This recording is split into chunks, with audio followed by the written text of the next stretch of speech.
eBay friends. This is Suzanne A. Wells, your hostess. Today's date is June 15th, 2022, and this is episode number 65 of eBay the Right Way.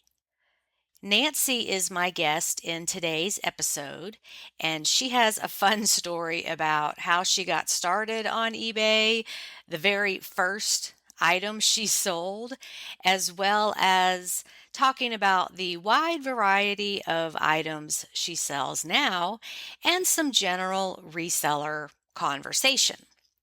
One quick announcement, because I've been getting emails about this.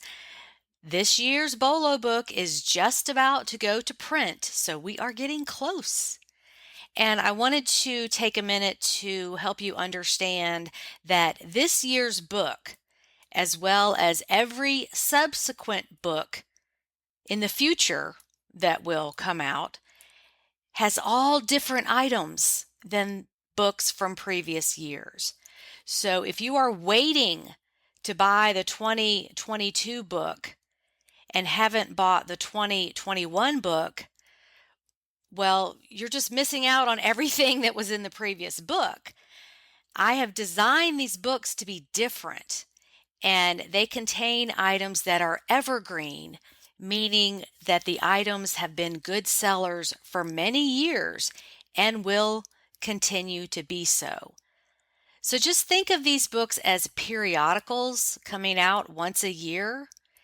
And I will post a YouTube video once the book is available with some sneak peeks of the items and explaining some new features in this year's book.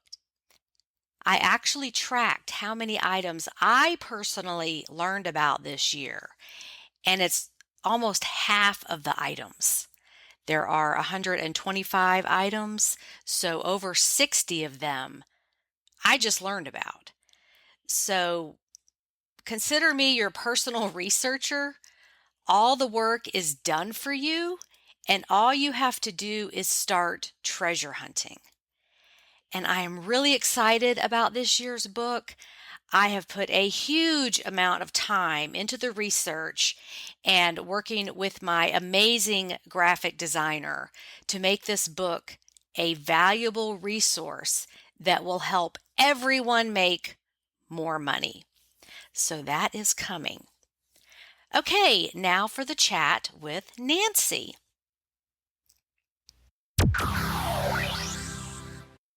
Hello, listeners. We have Nancy with us today, and say hello to the listeners. Hello, eBay listeners. And we always start off with finding out where you're located. Okay, well, I am in an area that we don't like to tell people about because we don't want anybody to move here because we love it so much. Okay. But I'm in northwest Arkansas in the middle of the Ozark Mountains. We are very, very close to Oklahoma and Missouri. As a matter of fact, I'm probably 30 minutes from Missouri, so we're way up north. And the Ozark Mountains are beautiful. And anyway, we have about 5 cities in a row. And the first one is Fayetteville, Arkansas, which is the home of the university. And then the next city is Springdale, which is home of Tyson Foods. And the next city up is Rogers, Arkansas. That's where I live. And then the next city is Bentonville, Arkansas, which is the home of Walmart. Mm-hmm. Everybody about Walmart, and then above that is a retirement community that's huge. That's where we play golf. It's called Bella Vista, and they have 7 golf courses.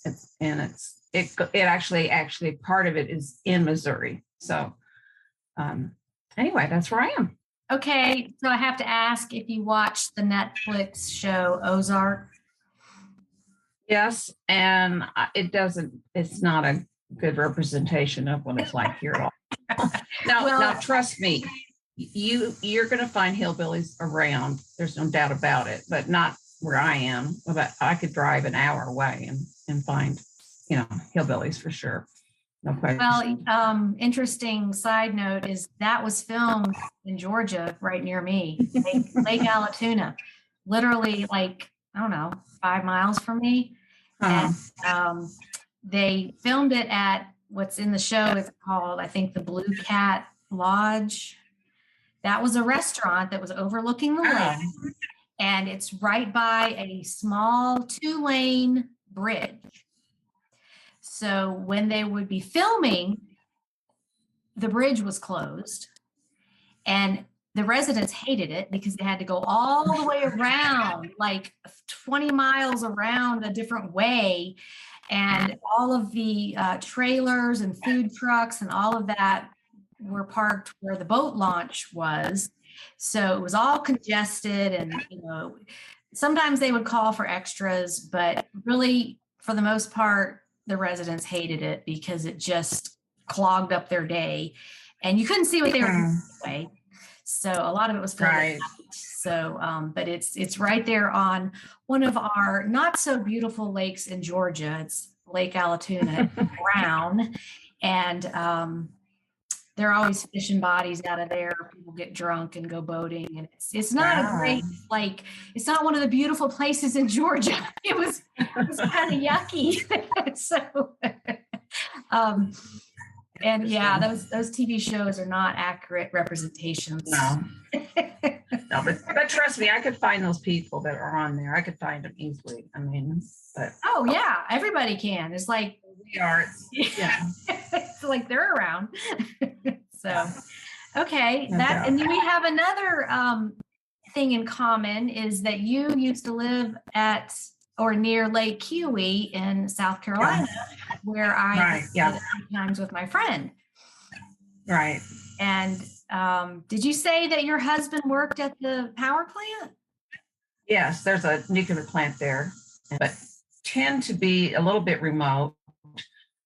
Nuclear plants are not built, in the metropolitan areas. They're built out. They always have to be on a lake. That's just part of how all that works with the cooling tower and that all that technical stuff that I don't know very much about. Well, one thing I noticed visiting there was how clean that lake was. Yeah. Well, that's a story in itself because that used to be a town. We're at the bottom of that lake, and it's a man-made lake. And when they came in and built that power plant there, they had to flood it. They flooded that area, and there was people that had houses there. There were people that had businesses there, and they are now all underwater. And you would actually meet someone, and they would ask you, "Do you live on the lake?" And if you said yes, they did not like you because their ancestors got property taken away from them and their relatives when they built that lake. So it was so interesting because you had no lake, and then you had a lake. So all of a sudden you had, prime real estate for sale. And, people came from Atlanta, particularly. A lot of people come there and retire and build on the lake. And so it completely, totally changed the entire area from just a regular South Carolina town to a, prime retirement area with prime real estate. It was on the lake. Yeah. Well, and I did some research on it after I visited there for the first time. And it's, I think, the second cleanest lake in the United States. Wow. Something, it ranks way up there. And as I just mentioned, I live near the disgusting Brown Lake in Georgia, which a lot of them are because they're just shallow, and it's the dirt from the bottom, the mud, getting mixed up in it.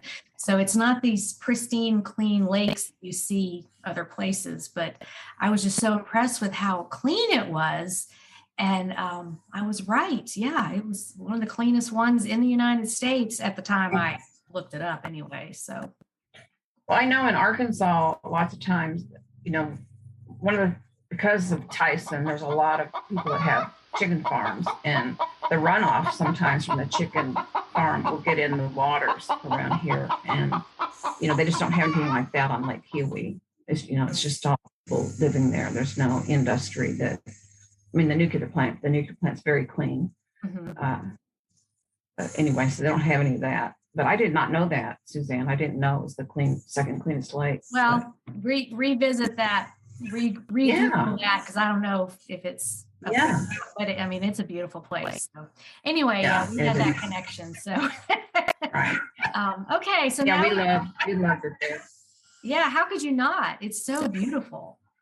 Yeah, it really is. So it's just what, 20 minutes from Seneca, South Carolina?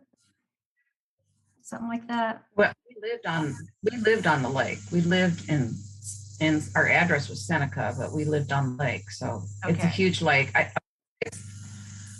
can't remember. If I give you a number, but it's huge. Yeah, it's a big one. Yeah. So anyway, okay. So back to eBay. Favorite topic, right? Yeah. Well, I can ramble on with anybody about anything. So who knows what we're going to get into. But, how did you get started selling on eBay? Well, it's a crazy story because I tend to be a little bit impulsive about things. And one day I just said, I'm going to start selling on eBay. I did not put any planning into it. I did not put any forethought into it.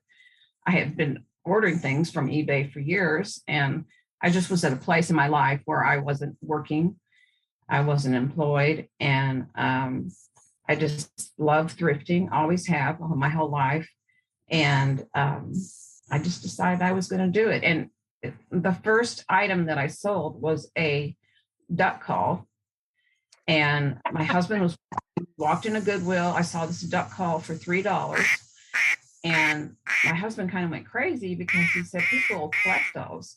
So I put it online and sold it that day for $50-something.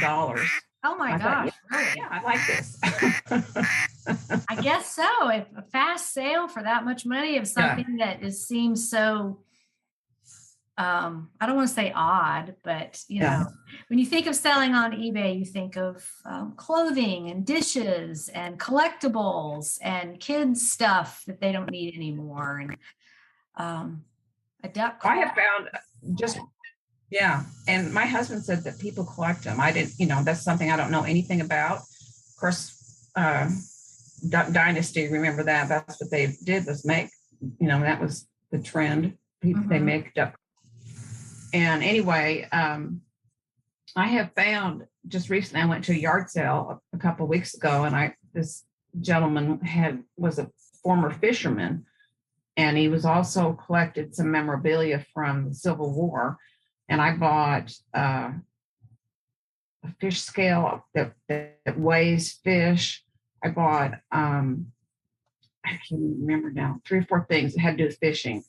And as soon as I put them on, they sold in minutes. And I bought a gunpowder flask that had Civil War decor on it, and it sold in a day as well. So, and when I talk to my husband about it, he always says that, there's certain things that men just like and that they love to buy on eBay. And anyway, if it has to do any kind of sporting type thing, fishing or hunting or, memorabilia from anything like that they will buy it. So that's true. I found out that's true. Yeah, I was like, can you send some of that mojo to me?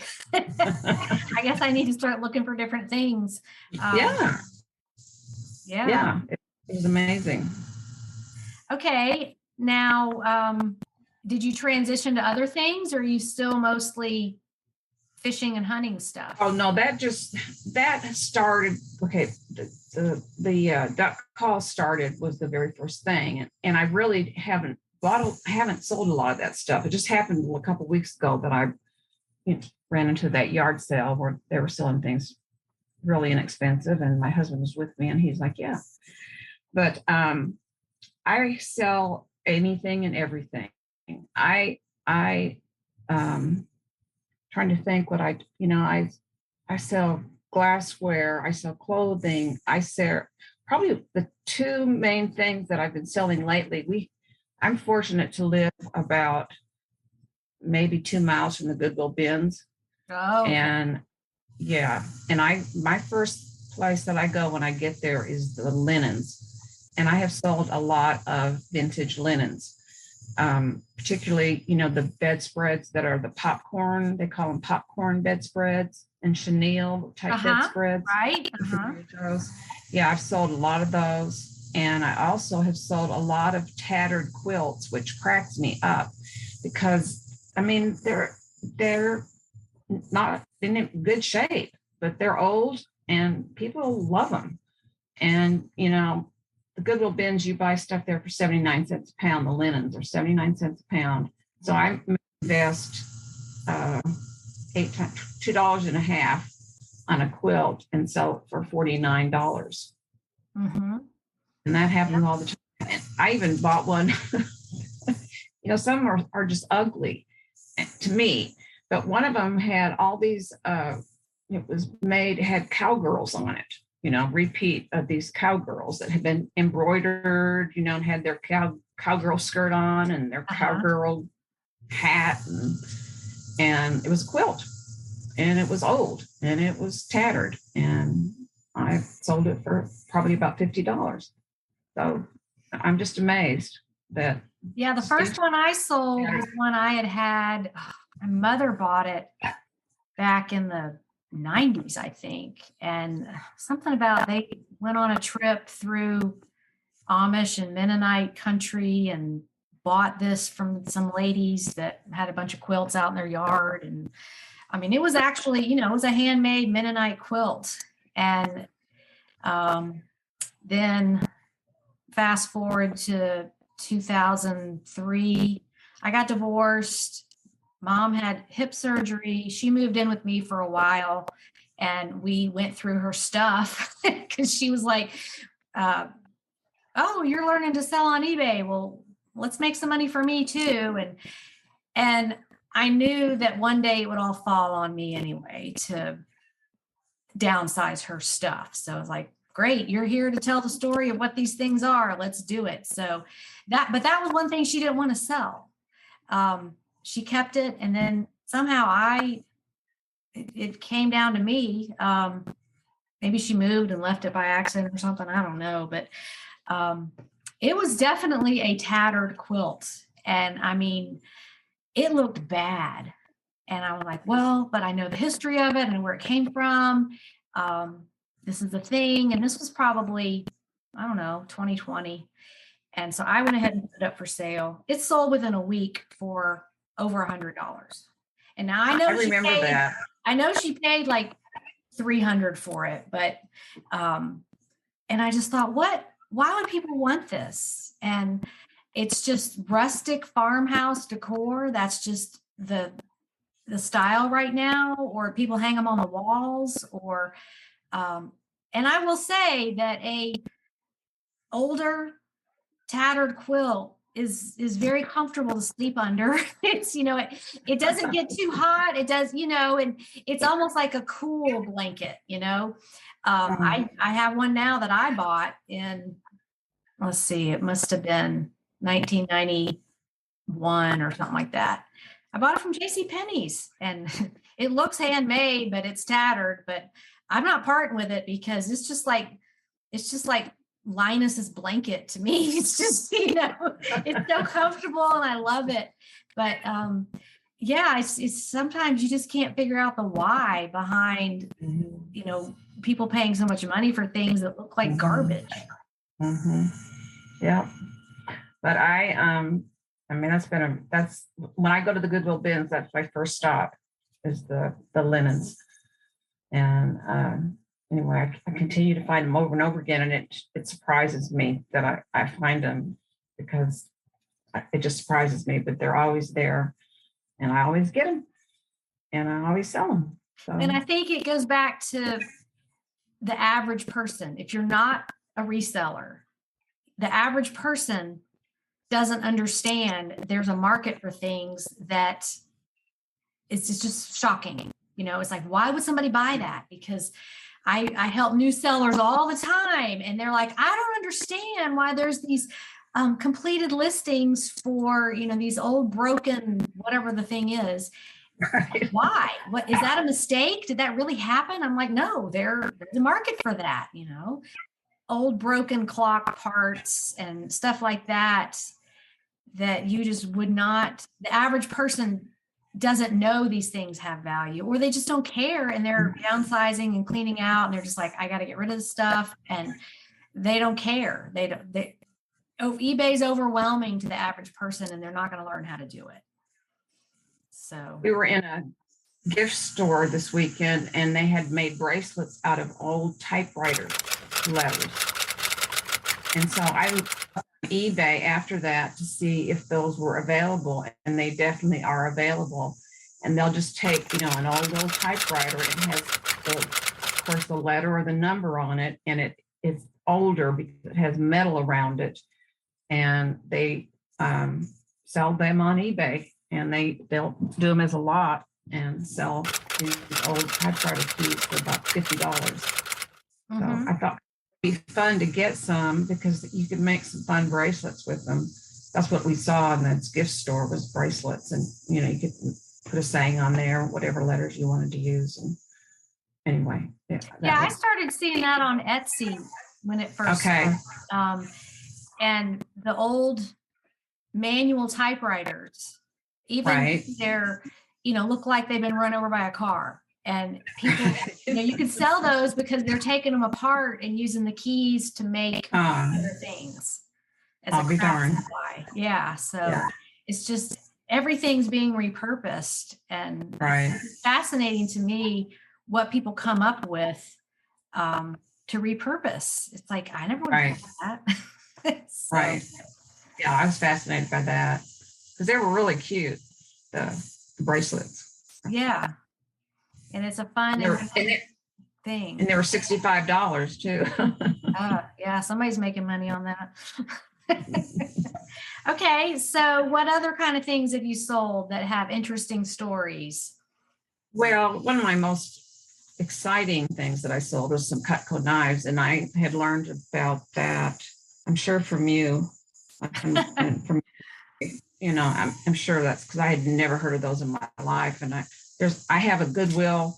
The Goodwill bins are about 2 miles this way, and the Goodwill of Rogers is about 2 miles the other way. And I walked in there one day, and I was in the wood section. It's not a great big Goodwill, but anyway, I was in the wood section, and I opened this box up, and lo and behold, the box, and it was full of Cutco knives, and I just was totally blown away. And I grabbed that. I was like, oh. And I probably didn't need to do this, but I did it anyway. I was young and green and in the business. I knew they were valuable, but they have a lifetime guarantee. So I went ahead and took them out of the box, bundled them up, mailed them to Cutco, and they restored them completely. And they were beautiful knives to begin with. I mean, they were wooden, the beautiful, I don't know what kind of wood it was, but it was beautiful wood, and they were steak knives. The box was felt lined, everything was intact. And anyway, Goodwill, Cutco restored them. And anyway, that was one of my greatest finds, I think. Now, wait, let's back up a second, because I know they had that lifetime guarantee where they would sharpen or repair the handles. Do you have to have any kind of receipt of where you bought them? No. And do you pay shipping either way? I did. It wasn't very expensive because I took them out of the box. So, and I don't know, I can't remember the number. They were either 8, 10, or 12. This has been, a year and a half ago probably. But anyway, I took them out, shipped them. I think it was, less than $10 to ship them. And then I had to send them, I think $15 for them to ship them back to me. And they came back and they were like new. And I probably got more for them than I did. Again, you learn those things as you go. When you put something on and it sells in seconds, Well, how much did they sell for? I'm going to say about $99. Okay. And I probably invested, they were like $6, believe it or not, at Goodwill with the box. Oh, I believe it. They miss things all the time. That's on my list, and I've never found any, except in people's kitchens when I'm Wow. visiting their house. I'm like, oh, I see you have a Cutco knife set there. That's very nice. I think everybody does that. Every reseller, I when you go know. in somebody's house, they're like, oh, I see you've got that cross stitch thing on the wall that sells for $300. I see you've got, Right. this and that in your kitchen, the Vitamix mixer, and Right. it's like you're in a thrift store, but it's just a lot nicer. I know. And I have never found one again. I mean, I always look. I have sold other knives though, but nothing like that. But certain brands, I can't think off the top of my head, but you just look them up, Henkel's or just some of the different main brands of knives. I've sold individually. I've sold cleavers, but I always check out the knives. Just check. And the thing about Goodwill that makes you crazy is they put tape over them, and I understand why they do that, because they don't want anybody to get cut. But you have to peel the tape back to figure out what the brand is. Something else that I sell a lot of as soon as I buy them is any kind of Franklin Covey or Daytimer, if they're leather, planners or portfolios, that type of thing. I mean, as soon as I and I always get those for $1.91 at Goodwill. They're always the same price, and they don't know they're valuable. And they're always in a section in our Goodwill that is like messy, and go through that stuff, but it's always worth it. Well, and those I love selling because they're overlooked. They're like no technology needed. They're so easy to ship. They're durable. A lot of them fit in a padded flat rate mailer. And contrary to popular belief, not everybody does stuff on their phone. These people who work outside, landscapers or real estate agents that have to have, they like a book, they like a notebook, especially if they have paperwork to keep up with. So like surveyors and all these people who work outside and have documentation of things they have to keep handy. Not everything's on your phone. And I personally am a paper person. I have some things on my phone, but it's just something about writing things down or keeping documents all together. That's what works for my brain. I mean, I know you can do probably anything on your phone, and my kids are always like, Mom, don't you use that app? You can do your grocery coupons through this app. And I'm just like, I don't want to. I just don't want to. Right. I do technology all day on eBay, Right. making podcasts, doing emails, all these things I do. And it's like in my personal life, I just would rather not. So I was going to list, I agree with you. And, when we lived in South Carolina, I managed this landscape office. And the gentleman that I worked for, a very small office, we had like 5 employees, but he did all the landscaping on Lake Kiwi. So, I mean, it was unbelievable what people paid, $40,000 to have their yard landscaped. I believe it. It blew my mind how much Well, and money. a lot of that area is very hilly. So you had to do the railroad ties, making the steps down to the water. And, they would turn basically the side of a cliff into a very livable space with a landing and a fire pit. And, that takes a lot of grading and personal handwork to make it happen. He was very, very, very good at what he did. And I loved seeing the end products of the things that he did. But anyway, he never even knew how to turn on a computer. So he definitely, he could use his phone, to make phone calls, but that was about the extent of it. So he would definitely be one that would carry, he did everything on legal pads, so would be. But I was going to go through we've been gone. Like mentioned earlier, we went to Texas. Our granddaughter graduated from high school. And so I've got 7 things to ship today. Oh, nice. One of which is interesting. It's called a Vincere weighted silverware adaptive cutlery, but it's for people that have Parkinson's and they need weighted silverware to eat with because they have And so anyway, I bought it for a few dollars. It's going for 25. I sold it. This one is kind of interesting. It is called Meals That Heal. And it's, you're familiar with communion when you take communion. Okay. Portable communion kit. Okay. And it's nothing in it, except just the little jars that you would put wine in. It's so funny that you mentioned that, because over the weekend I watched that show on Netflix called Midnight Mass, and it's like a 7-part creepy, it's not really horror, but I thought it was a good story at first. And the priest, he does take communion to shut-ins. So he has this kit. It's like a little doctor's bag, and inside you've got the vials for the wine and the wafers and the Bible and all that stuff, and the cloth you spread out. And he was doing that with this lady who was elderly and couldn't make it to church. So how weird. I just saw that yesterday. Wow. Well, it's silver plated, and it has the little silver cups, and it has a funnel, and it has 2 cups, and then it has cases for the cups. And then I don't know exactly what's in that. Anyway, you put the little cups in the cases, and you put the funnel in the cases. And anyway, I just sold that the other day. I've had it for a while. I went into Habitat for Humanity not too long ago. Well, this actually has been a while. I've had these plates for a long time, but I keep selling them. But they're Villery and Bosch. Are you familiar with that? Yes. And there was several. I got about, oh gosh, I must have got about 20 of them at this Habitat store. And they're a collector type item, and they're numbered. And so I just sold one of those this weekend. Okay, this is a really weird one. I bought this at the bins. So at electronics at the bins for either $2 or $4, depending on the size.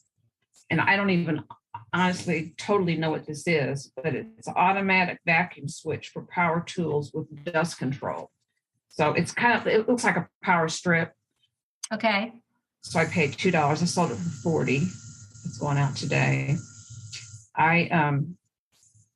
Soft Surrounding is one brand of clothing that if I find it, it will generally sell. Oh, I have something else I want to tell you that I sold that was so exciting. I have a vintage Bambi and Thumper blanket fleece throw, and it's real old. It's I don't know exactly how old it is. I'm going to say it's probably 30 or 40 years old, and I bought it at a thrift store for $8. It's going for 40. Nice. And then Victoria's Secret pajamas. And speaking of Victoria's Secret, I took your bra course, and which was so informative. And I've recently started buying bras, and Victoria's Secret is a great seller. I sold a Warhol. Is that how you say that? The other brand, not Victoria's Secret. Is it Wacol or WACOAL? Yes. And I don't even think I'm pronouncing that right, but that's my Southern pronunciation. Yeah. But anyway, so I've enjoyed selling bras a lot because, like you say, they're so easy to ship. And, in your course, you talk about, all the information you need is right there on the bra. You just have to repeat it. It's all there. The size. Yeah, but what you got to remember is, and I did a little printable, like a reminder sheet, because you forget to look at the hook and eye to make sure they're all there, and make sure adjustable strap thingies work, because sometimes that's why they get donated, is those 2 things are not working right. But my friend and I have a joke, because I say, bras are small, lightweight, and easy to ship. And then I'll send her like, oh, I just sold this, 40J size bra that's not exactly small, but it's still smaller than some other things. But people think, oh yeah, you can just focus on the great big sizes. And no, I mean, bras are expensive. There's some that, even if you're like a 34B and you want a nice high quality bra, they're $80 brand new. It's ridiculous. Yeah, I went in Dillard's the other day just for that very reason, to look at bras and just see what different brands they carried and which ones, the ones that are the most expensive are going to be out front, obviously. So I just went in there and checked out their bras to see, which ones they had out front and how much they were, and noted the brands and that type of thing. But Goodwill sells them for $2, Mm-hmm. the going price. And on, when they have their dollar day, and the other day I got one for $1. And then I have a couple of thrift stores around, and their highest price bra is $4. Mm-hmm. And for, I want good quality. I don't want, people aren't going to buy them if they're not good quality. It's wonderful when you can find a new one, which happens periodically. But I've found that the Victoria's Secrets that are highly padded, they're really popular. Yeah, give you a little bit more extra boost up there in the front for them that are not blessed. Yeah. But and they love it. I'm surprised at the good quality. I find bras, like some are newly tagged, because me personally, as a frugal person, the next step after I wear it for a while is the trash. Right. Exactly. But I think, bras are something people buy more of. They're pretty. They make you feel pretty, or, functional, whichever reason. But most women have at least one drawer full, if not one. And then they recalibrate that and donate those they're not wearing and all that stuff. So I tend to gravitate towards the pretty ones. Me too.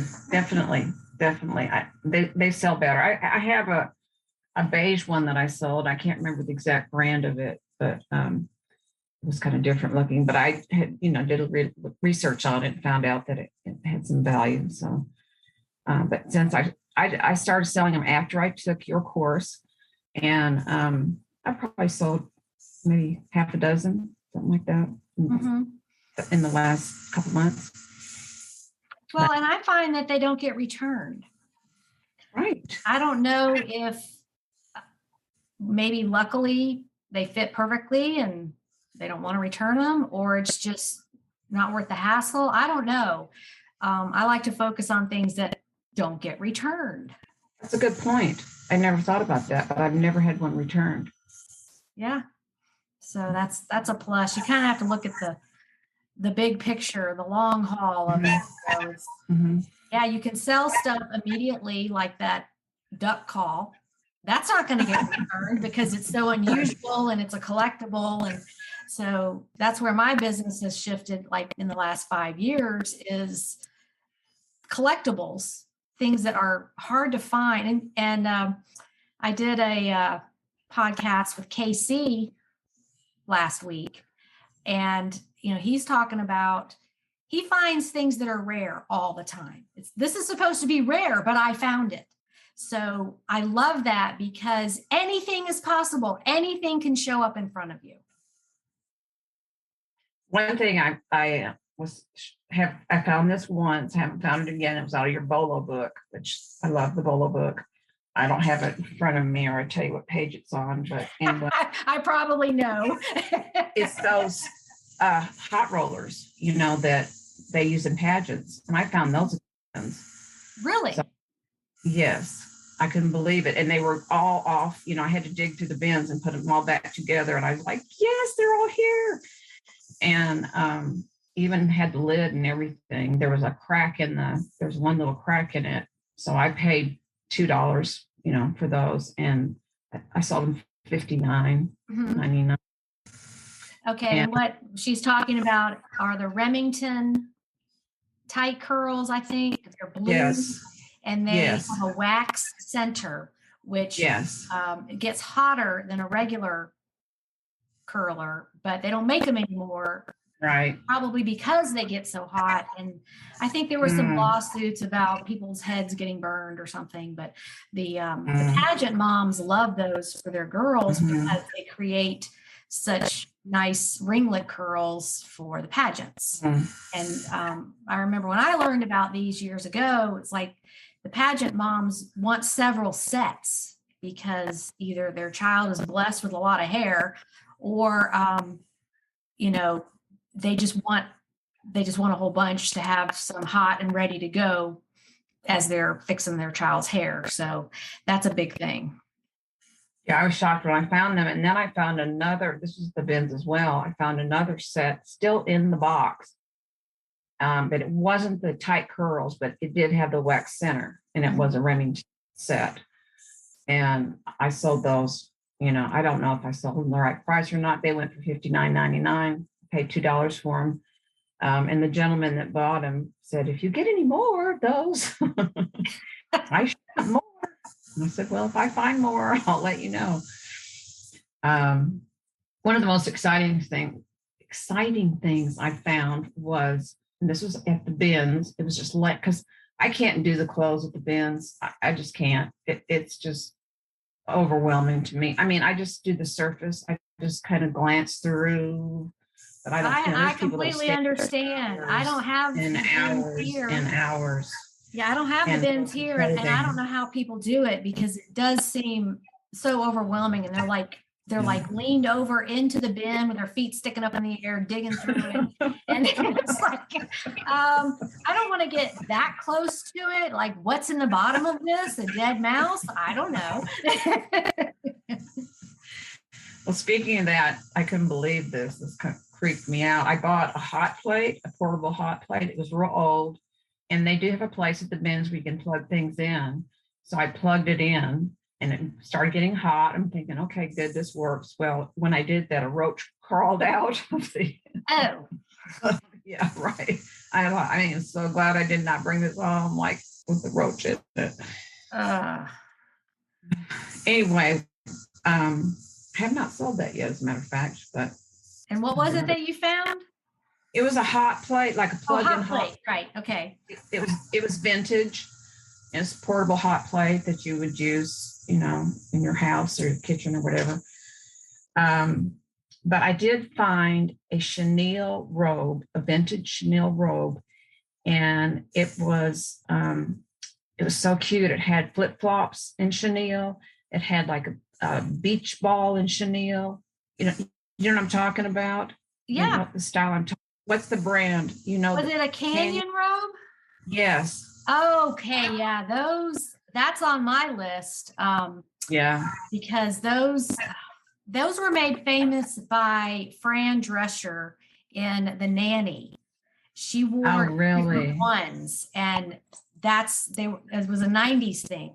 So those are sort of a collectible. Yeah, because there's different patterns, and they're very thick, and they're just whimsical and fun.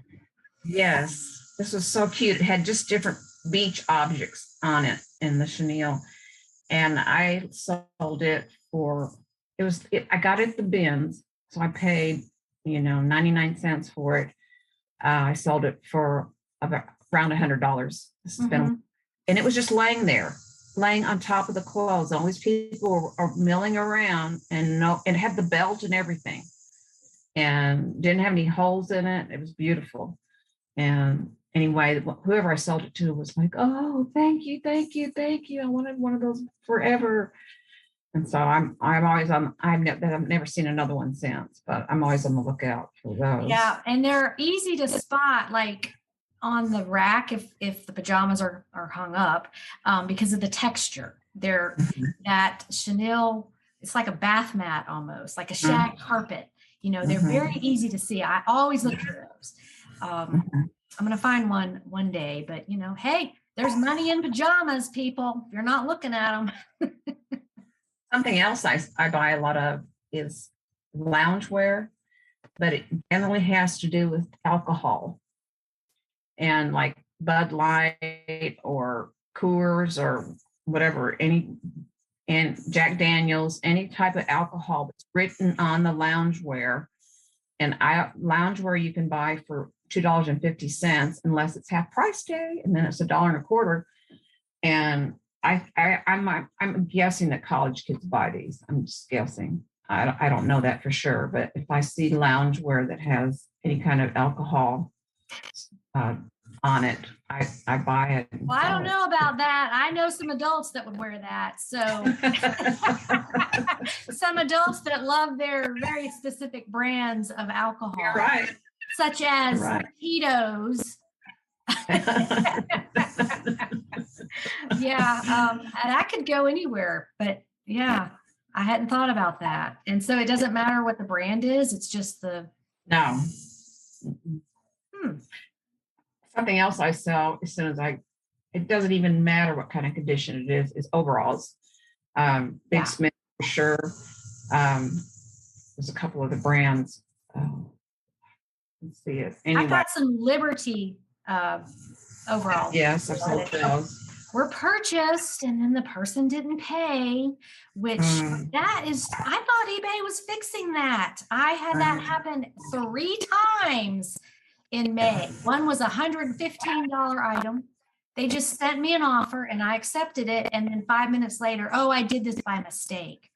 And you have to go through so many screens. How can that be a mistake? And then another one was an $85 shirt, a Loro Piana shirt, and made an offer. I accepted it, didn't pay. And then the latest one is a $70 plush. And it was almost $400 worth of stuff that people just randomly sent me offers. I didn't send them an offer. They sent me an offer. I accepted it. And I really think we need to be able to charge them a mental anguish fee when they do that, because you're like, oh, awesome, I sold this. And then they never pay. And it's just this emotional roller coaster. It just makes me sad when that happens. Cause like, oh, I thought I sold that and they didn't pay. But plus you get charged a fee from eBay. Well, that gets reversed if they end up not paying and it closes out on its own. But I don't understand, it's always, I did that by mistake or no communication whatsoever. And I guess these people aren't sellers, but then again, eBay is the only place on the internet you can do that. So hopefully that will be fixed at some point where, you know what, if you're going to make an offer, eBay is going to hold you to it and you're going to have to pay. And I just think eBay needs to get a little bit more of a spine and do that, because it's just not fair to sellers to have all these sales that are just really like pretend, they're not real.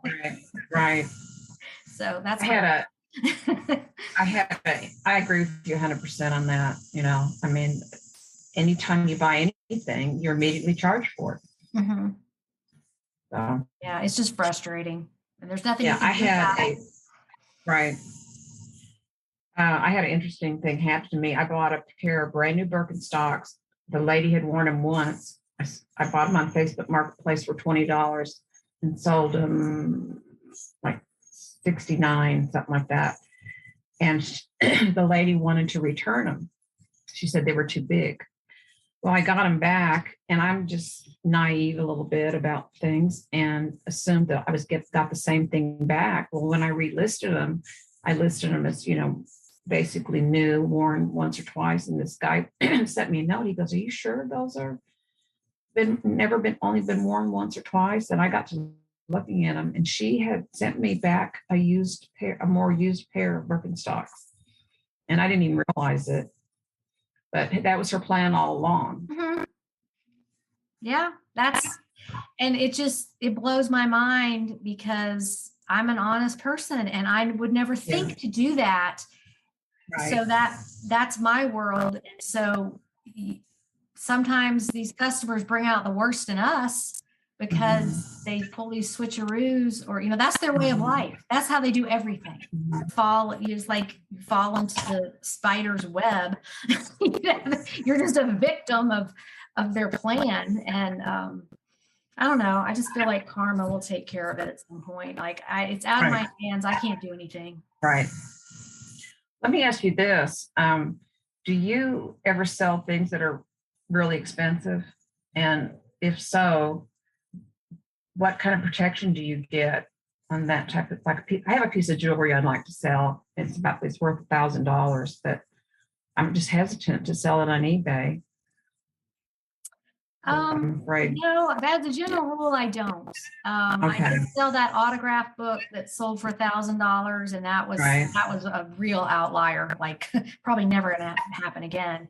And then I've had some $300 sales, but I generally am just not comfortable with these high dollar sales. I know other people do it, but I just have been burned too many times. And Right. I feel like too much can go wrong with those high dollar sales. Well, one thing is it can be returned, and then that Right. you get no payout that week because it Mhm. used up all your money, used up all your accrued funds, and that happened a couple weeks ago. I had those canceled sales, and then I had 2 returns that were kind of high dollar, and I'm like, I'm not getting any money this week.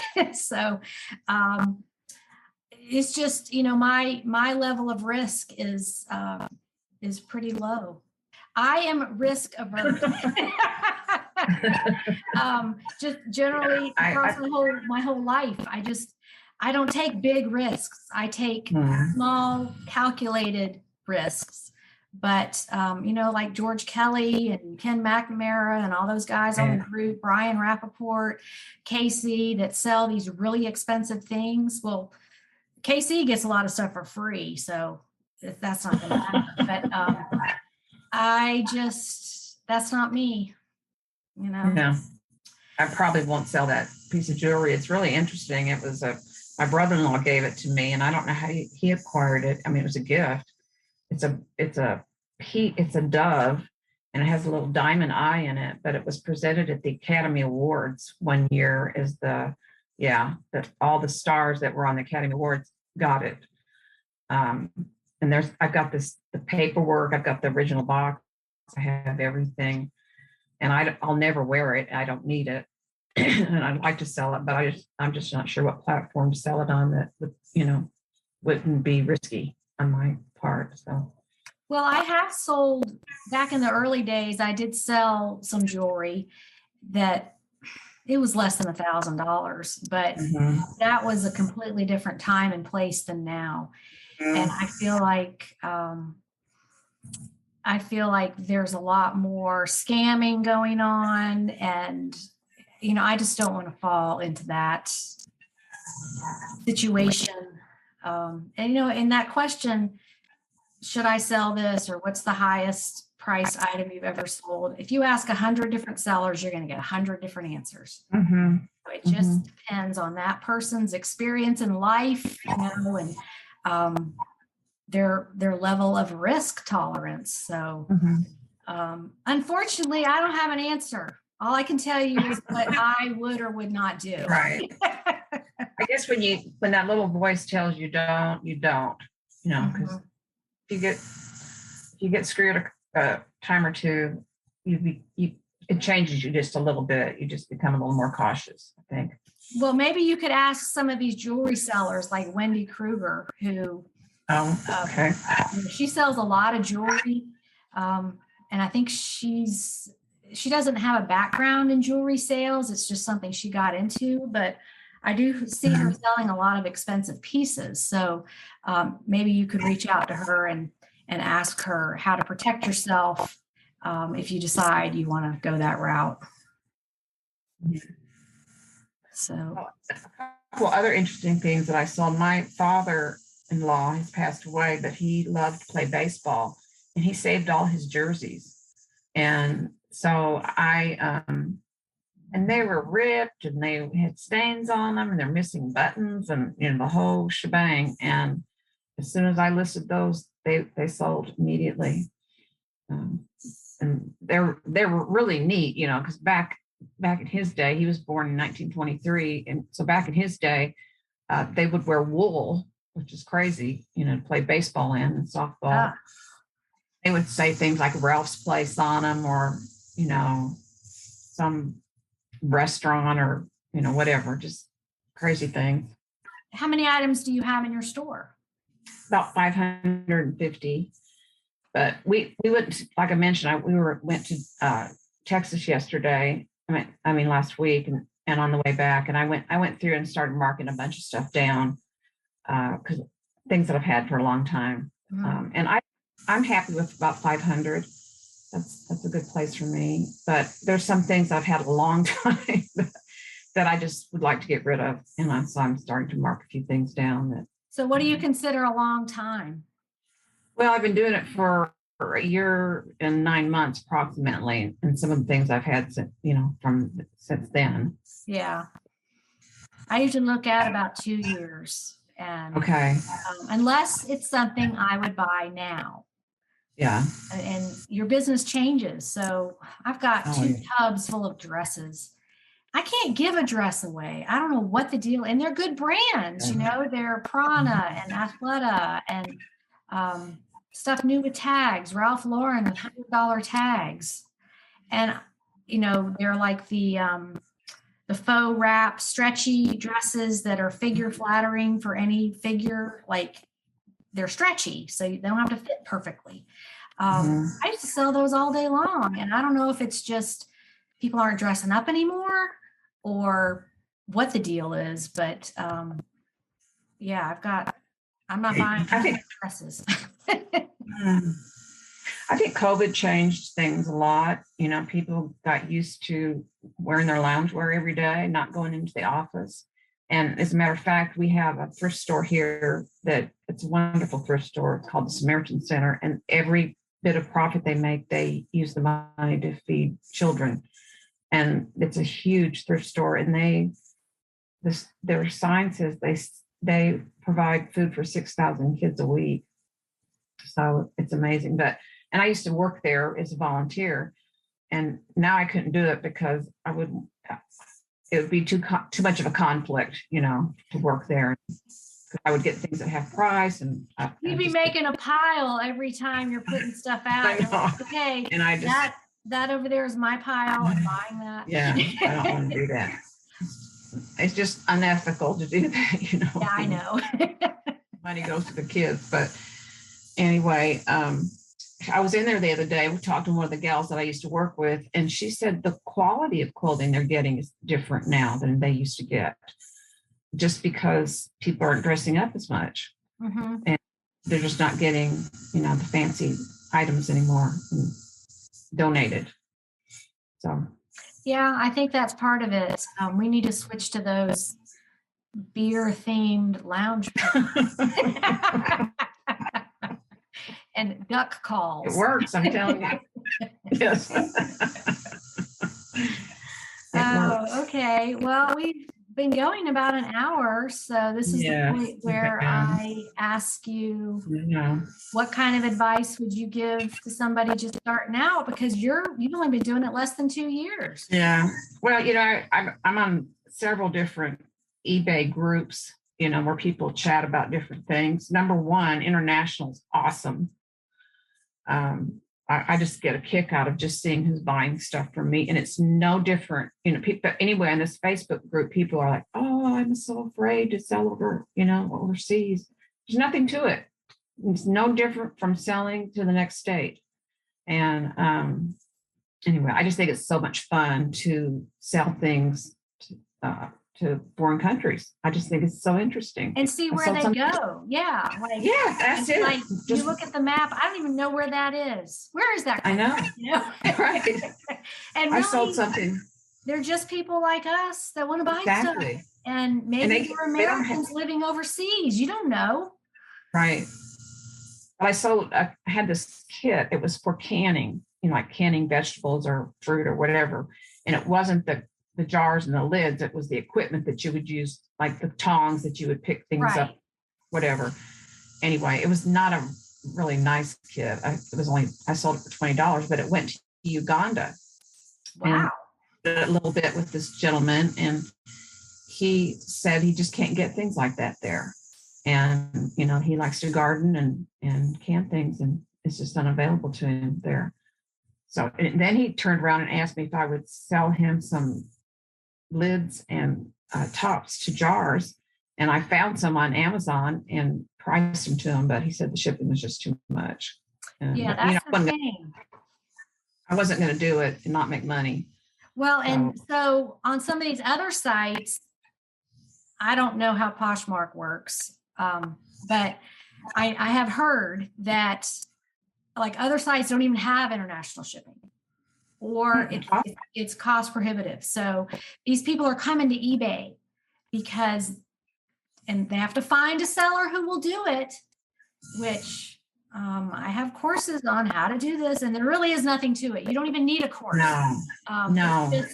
I don't understand the mental block people have about the fear of shipping to another country, because we are in a global economy. You know, there are no borders for shipping anymore. It's just, okay, with the exception of the Ukraine and all that kind of stuff. And side note there, eBay will block shipping to those countries. If there's ever any political unrest or war or anything going on, and it's uncertain that the item will be delivered, eBay is not going to let it go there. They block that. So don't worry about that. You don't have to know every political situation in the world. But, you know, I don't understand why people fear it, because everything's documented. If you do it through eBay, the eBay International Standard, you get tracking, you know where it is, you can add extra insurance. Like what can go wrong? I don't know. Because it's so much different than it was when I started this 20 years ago. Like you had to handwrite the label and ship it through the post office. And sometimes after 6 months, something would come back. It would be like returned, like it never made it. Like, oh, you got to go to France and I didn't get to come. You know? So just for the people out there listening that have this mindset, is, you know, international shipping is the one way you can make more money exponentially. All you have to do is edit your listings. Like, it's no work. It's no extra work. You don't have to work harder. You don't have to buy more stuff. You don't have to list more stuff. You just have to leverage what you've already done and offer it to more people. Like, how easy is that? Yeah, well said. I'm glad you're a fan, because it is fun. And the other thing I would, you know, when you very first get started, obviously you need to be prepared for anything and everything, and, you know, get all your supplies ready and organized so that when that item sells, you can just get it in the mail as quickly as possible, and you have all the packing materials that you need in the right boxes, etc. And all friends and family are more than willing to save, you know, packing materials and boxes for you. Initially, I was buying a lot of that stuff, and I work one day at our church, and our church is huge. And when the mail comes, I mean, the mail room is completely full of boxes and packing material, and they stick all the packing material in one spot. And a few people now know that I, you know, love packing peanuts and bubble wrap, and so they save it for me. And I've got access to all that now, where it doesn't cost me anything, where initially I was paying for that. But I don't know, it's just a blast. And the other thing is that, you know, we all love the thrifting part, and the listing part is not always the funnest thing to do, but you just got to get in there and do it, and you get on a roll, and you're good to go. I love the self similar thing. I just discovered it a couple months ago. That's awesome. And the new format that eBay uses is so much better for listing. Are you using that new? Do you not like it? I don't, because I'm so much faster with the old one.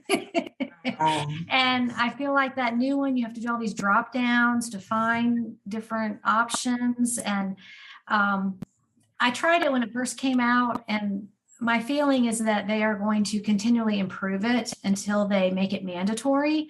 So I'm just waiting for that, because I get very frustrated when things slow me down. Yeah. You know, what's funny is they asked me if I wanted to try it, and I said, yeah, I want to try it. Well, then when I very first tried it, I did not like it at all. And I said, I want to switch back. And they said, you can't. They told me I couldn't. Oh, so I won't switch until I'm ready. Right. Okay. So but I do. Go ahead. I'm sorry. I like it now. Okay. To me, it's okay. faster. Okay, good. Well, that's good news that they are continuing to improve it. So I wanted to make one comment on what you said about boxes and shipping materials. Okay. While you do want to figure out your shipping when you're listing an item, don't let that cripple you and prohibit you from listing it, because I hear this all the time, like, oh, I got this great item, but I don't have a box for it. Okay, well, then you just estimate. Okay, it's going to take this size box, and that probably weighs about 12 ounces. So that you just add that much to the listing. I feel like people are they're getting in their own way with thinking they need the exact box for an item before they can list it. And you really only need to worry about if it's oversized or it falls into that USPS surcharge thing they started in April. Or just keep some boxes on hand as a sample size. And what I do is write the weight on them. So this will fit in this box and it weighs 8 ounces. So I'm going to add 8 ounces to the listing. And, that comes with practice and time. But I really want to encourage people to not be so ingrained in having that exact box, because you know what? You've got all this stuff to list. And just like you said, with several of your items, they sold immediately. And so you can always go to Walmart or Home Depot and buy a box if you need to, or, make one. There's all kind of hacks where you can make your own box from something you already have, but just don't let that get in your way, because you could be making money hand over fist on stuff that's just sitting there, and you'll figure out how to ship it. That, you'll have to. So don't let that get in your way, and really don't get in your own way thinking you have to have the perfect box. Well, one thing, and I think you have mentioned this as well, but I've gotten away from big items just because, like big glass trays, things like that. I just don't buy them anymore. When I started, I did. And then I found out how complicated it was to get them packed properly so they arrived, intact for the buyer. And I tend to be a little bit of an overpacker anyway. I have only had one thing break, fortunately, in the last 2 years. Oh, good. Not years, but I'm an overpacker. Well, yeah, it's something you have to figure out if you want to do it. It amazes me, all the people that they don't care. They love it. They ship lamps and TVs and all this, auto parts and all these things. And I personally just don't want to. Everything in my life is small and compact, and that's just the way I roll. And I mean, if I see a $300 cookie jar, I'm getting it. Okay, well, thank you so much for coming on today, Suzanne, and having this chat. It's nice to meet you in person finally. No, nice to meet you. And I tell you what, if you guys aren't subscribed, Suzanne did not tell me to say this, but I have learned so much from you. I mean, I follow a lot of people on YouTube, and by far, I've learned more from you than anyone. So I appreciate what I appreciate about you so much is that you're so thorough and so detailed. And when you do come out with, something in the premium library, it's got all the answers that you need. So I appreciate it very much. Well, thank you for saying that. I'm glad I was helpful to you, and you're doing great. Not even having done this business for 2 years yet. I mean, I thought you were doing it a lot longer. So good for you.